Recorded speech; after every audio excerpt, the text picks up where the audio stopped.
Okay, good afternoon, everyone, and welcome to this meeting of the Kinross-shire Local Committee. My name is Willie Robertson. I'll be acting as convener of this committee till I think after Christmas of this year.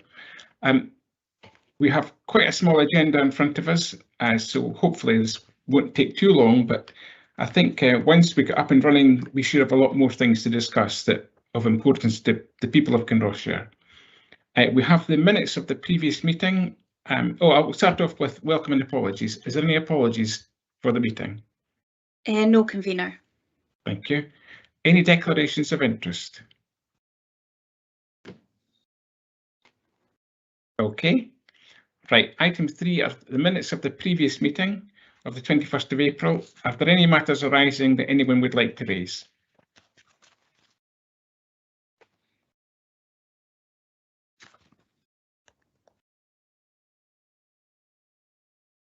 Nothing? You're happy to approve the minute? Okay, item 4 is an update on the Planecon Primary School. Now, I realise that there's a meeting this afternoon or after this meeting at Planecon. I think it's 6 o'clock. But prior to that, we'll have a verbal update on the situation. Who's giving us that? I'm happy to do that, Councillor, if you want me to go ahead. Yeah, and I was going to ask Dave, Councillor Cuthbert, to take this part of the item 3 on the agenda. So I'll hand over to you, Dave. Thank you, Willie. Would you like to start on the briefing on the Planecon Primary School? I'm happy to do that if you wish, yep. Yes, please. Okay, so as you're aware, councillors, at the first meeting of the Kinross-shire Local Area Committee at the beginning of the year, there was an agreement at the committee that there would be a period of 12 months within which the communities in and around the Planecon Primary School would be given the opportunity to come forward with a proposal for the site. We've been aware of some interest from the emerging Fossway Community Development Trust for some time. That's now seems to have kind of taken root. And one of my team members, James, is attending the same meeting this evening with the Community Development Trust and other local members to talk about the options for that site. And we're advised that they are particularly keen and that they have an expression of interest, which is our kind of initial entry stage for community asset transfer, effectively ready to go. So looking forward to receiving that. The process on the back of that would be that the expression of interest form, once it's received, will be shared across the community asset transfer team, which has representatives from various council services, including finance, property, estates, legal, communities and others. And we'll then give them some feedback based on what they've presented to us, and we'll meet with them in person or on Teams, whatever their preference is, to talk through those options and any other questions they might have at this stage. But ultimately it's up to them to pursue in whichever form they wish to take that forward. It may result in a community asset transfer, it may not, it's a little too early to tell. But most of it hinges on the meeting, which starts in 51 minutes, so you'll appreciate that there's not much more I can say on that just now. Thank you for that. Does anyone have any questions? Yes, I think Richard Waters has got a question. Thank you, Vice Convener. Lee, just is there any other notes of interest, or is that the only note of interest in the building? That's certainly the only one that we're aware of. I've received nothing else, Councillor Waters. And it's slightly difficult for us to preempt what's going to happen at that meeting. So, Convener, Vice Convener, is it worth bringing this item back again at the next committee? For the Kinross Area Committee at the next meeting? I'll pass that to Willie to respond, as he's the convener. He chooses the agenda. I think this is quite an important thing for the area, the Planecon area. So I would like to see it back. It'll be almost a constant thing on the agenda until we get the issues resolved around it. Thank you for that. Are you happy with that, Richard? Yes, I'm happy. Appreciate that. Thank you. Okay, any further questions on the Planecon Primary School? I've got one just in terms of you mentioned the 12-month period. Should the development trust take longer than that, what happens? Is there an automatic extension, or does it have to go back to this committee, or how does it work? Our intention, Councillor, would be to let you know in advance of that 12-month period coming to an end as to what stage the Community Development Trust have got to with their proposals. And if you're satisfied with that, then I would see no reason to force them into coming to some form of conclusion just to satisfy that 12-month window. But it's really it's up to yourselves as the committee members to decide how long you wish to extend that for, if that's the situation we find ourselves in. Okay, thank you. And it's the power of this committee to do that rather than going to any other committee. Is that correct? That's my understanding, unless Lisa can say otherwise. I'm not aware of any legal restriction on that basis. It was more of an agreement in principle that there would be a 12-month period, but that would be flexible, and it's not a legal timescale of any sort.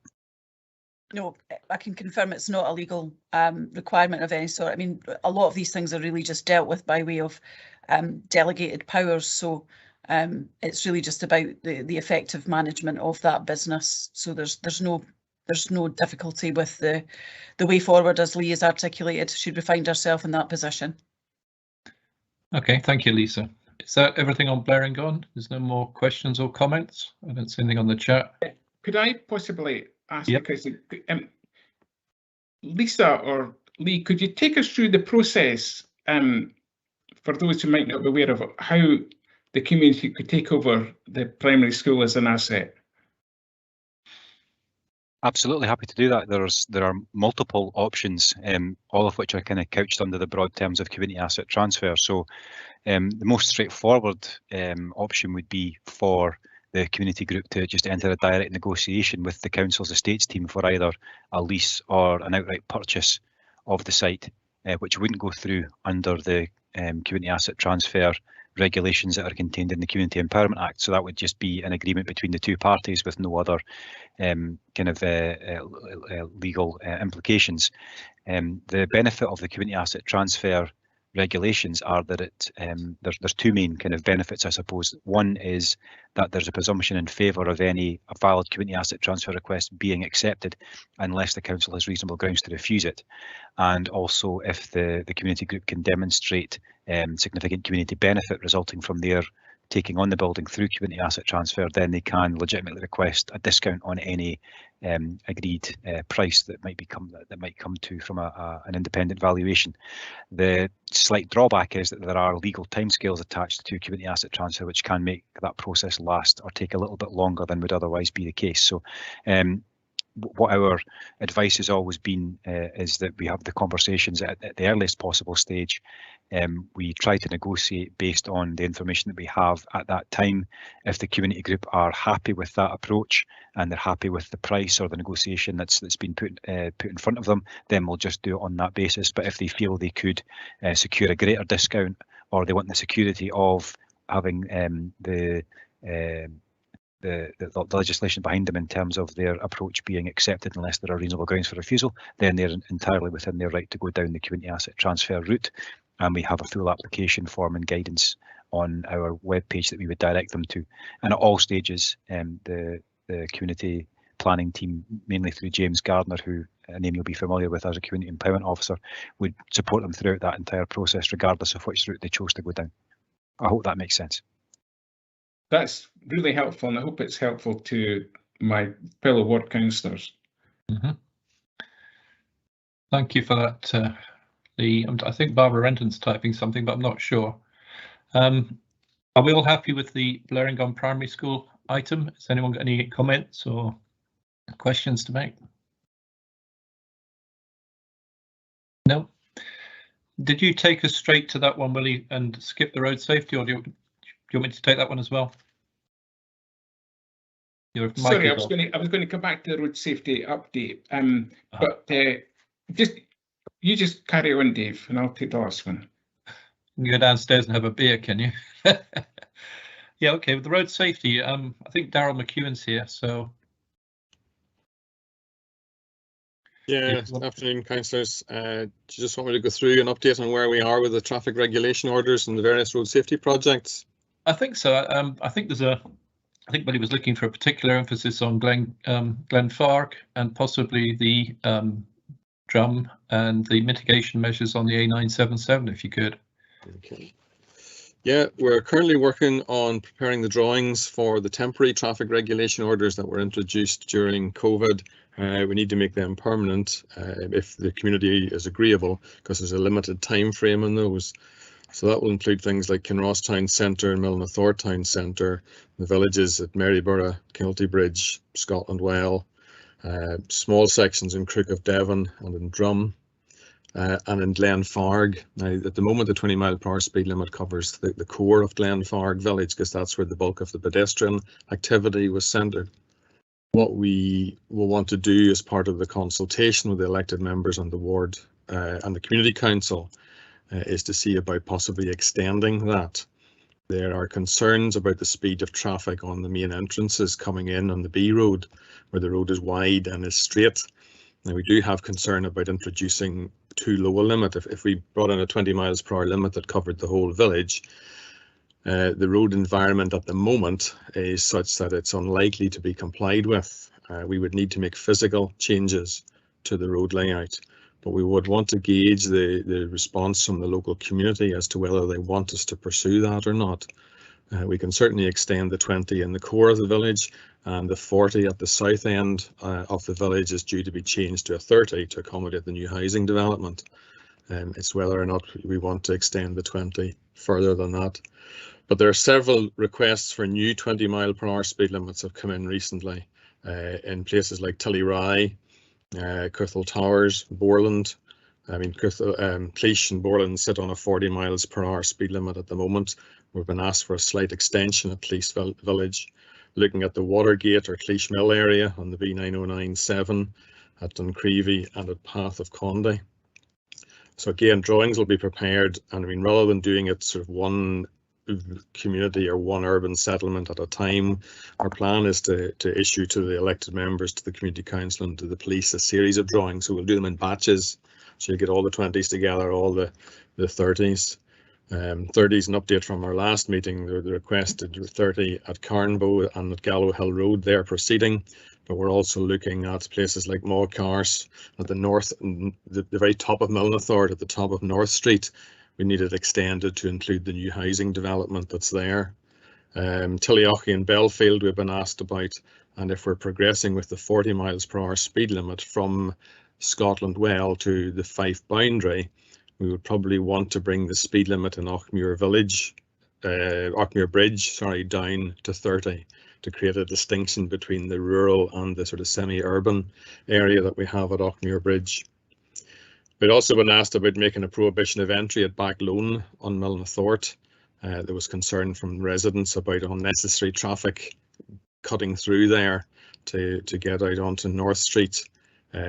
Service vehicles, the bin lorry, would still have a legitimate right of way through there, but hopefully that would discourage any unnecessary traffic. The road is extremely narrow, and although the volume of traffic is not high, there's a problem for residents just because there's so little space. We're looking at school keep clear markings out on Station Road outside the primary school, and we're looking at waiting restrictions within the school grounds at the Muirs, both at the Sycamore housing development and at Broom Road, and we want to revisit the Buchan Avenue in Kinneswood, the restrictions there, which we've visited several times in the past, but there's still ongoing problems with obstruction to the buses. Regarding the A977, Vice Convener, my colleague Blair Watt was working on that. I was hoping to get an update for today's meeting. Unfortunately, I don't have that, but if you're agreeable, as soon as Blair's currently off on annual leave, as soon as Blair is back, I'll get an update and I'll forward that on to the elected members and to Fossaway Community Council and let you know where we are with that. The intention is to try and complete those two projects at Station Road, School Road Junction, and the realignment with the B9097 this financial year. It would depend then on the budget that was available, at whatever was left in the budget, whether we could put in signalised crossing or traffic signals to cover the whole of Drum Crossroads.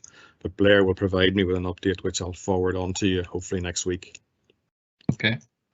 Are there any other road safety issues that you want to raise at this stage? You mentioned the Glenfarg 20 mile an hour. In Glenfarg, there is a 40 mile an hour written on the road, but it's 30 mile signs coming in. Is that being looked at? Yes, it is. It's been. We have a number of sites where instruction had been given to a contractor to burn off the old road markings and put in the new markings, and it appears that that hasn't been actioned. So we'll get that sorted out as a matter of priority. And there was also mention of Carnbow, the change of speed signs, and that there was to be monitoring or something to be put there. That was mentioned at the Fossaway Community Council last time. We were hoping to do traffic surveys both within the village and between the village and the community hall. And there was a request initially to extend the 30 miles per hour limit to include the hall. We felt that that probably wasn't appropriate for the road environment, but we could look at making that a 40 buffer. So the traffic surveys have been ordered up, as have all the surveys for the future route action plans, which include the B996 south of Kinross and down towards Kelty, and a review of the B9097 route action plan, which we completed a few years ago. We're currently analysing the data for the A911 route action plan, but as you'll be aware, there are so many changes in speed limit. We've got a lot of information to work through, but that's ongoing at the moment. Okay, thank you for that. Does anyone else have any questions for Daryl? Could I possibly ask a question? And Daryl, that's been really helpful to get the update from you. But I think you presented a paper to the E&I committee not that long ago that said that introducing 20 mile an hour limits without the road layout to make that happen means that they don't really work. Do you want? You say you're looking at other formalising the 20 mile an hour limits we've currently got. Do you want to say anything about that? Will that need more capital expenditure? Quite possibly. It depends on the road environment. Quite a few of our 20 mile per hour speed limits are in smaller communities or at locations where the road layout is either narrow or tortuous. You've got limited visibility, so they're self-regulating. So a lot of the 20s, we're confident that we're able to put them in, and based on the traffic survey data that we have, that compliance is generally good and will not need to put in additional measures. But we do have locations, and we saw that with the 20 mile per hour speed limit trial. There are clearly locations where the road is wider or straighter, perhaps the road is quieter, so there are more gaps in the traffic, where there are higher speeds, and it would require the introduction of physical measures to ensure compliance. That's the sort of thing that we're needing to look at as part of the route action plan of those communities along the likes of the A911. It's where do we need to put in the physical measures? Now, we know that we had issues in Kinross-shire because the noise and the vibration associated with putting in the speed cushions was a problem. And before you ask, convener, yes, we do have those speed cushions, and we are able to relocate them at the south of the village. It is on the programme for this financial year. So although there may be the expenditure involved at some of the sites, it is a case of a site-by-site assessment. Are you happy with that? Yeah. Yes, I am. And the report I referred to that came before the previous E&I committee, would it be possible if you send a link for that report to the new, in fact, they send it to all the ward members, because it'd be quite good for Councillor Cuthbert and Councillor Freshwater to see it if they haven't already had a look at it, because it's a very helpful report, I thought. Okay. The other thing, convener, it's worth bringing to your attention is we're hoping to set up meetings with the ward councillors ward by ward to go through the list of road safety projects and to assess the road safety assessment criteria, to provide the existing councillors with an update, but also to introduce the subject to the new councillors. So the Directorate Support Team will be in touch with you shortly to looking at suitable dates in your diary. I think that would be excellent, but it would also help you as an officer if we could perhaps help you prioritise the areas that we were most concerned about, because with limited resources, I think it's important we target the monies that you've got to best respond to the problems that people come to us with. Thank you. Yeah. Are you happy now, Willie? Any more questions? I have no more questions. That's really good. Okay. I see that Councillor Waters has got a question. Thank you, Vice Convener. Thanks for that update, Darryl. Just on the A977 project, I think, you know, and I don't remember the exact money, 600,000 or 700,000 that were put in about 5.5 years ago, I think, into that fund. What's the impact to the kind of construction inflation on that? I know in the initial stages we went through quite a lot of the options that were available, and you mentioned some of the crossings in Drum and stuff like that, which I believe were on it initially. Is construction inflation having an impact on how far that money is going now, or? It is, yeah. We've two issues. One is supply of materials, of actually getting the products and the materials that we need, and the other then is the cost of them. So yes, the longer we delay, you know, the prices are only going to go up. The big issue there's been for us in relation to the sort of school road signals and the realignment of the B9097 junction has been with utilities and the problems with the water and the sewage connections within that verge.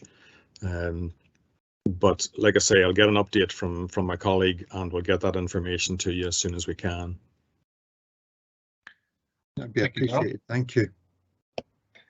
Does anyone else have any questions or comments? I just want to say thank you to Darryl for coming along tonight. I think it's really useful. I do think perhaps we might be looking for almost a monthly update. There's so many road issues that come up down in Kinross-shire, it's unbelievable. But I'll leave that with the convener to discuss with the various parties. Shall I hand back to you now then, Willie? Okay, thanks very much indeed, Dave. I think I would agree, just as a closing comment on that, that it is really helpful to get regular updates on the road safety issues. So thank you, Darryl. Maybe not monthly, but certainly to coincide with another meeting of the Kinross-shire Local Area Committee. So thanks for that. So can we move on to the final item, which is a private paper with regard to land in Kinross. So could anyone who's not, I don't know who's on the meeting that's perhaps got to withdraw. Could you help me with that, Audrey? Councillor Robertson, we actually have another invite set up for the private session, so if I can just ask everyone to leave this meeting and we'll go into that one. Thank you. That's perfect. Okay. Well, thanks so much for your attendance, everyone, and those who have to attend the private meeting, I'll see you shortly. Thank you.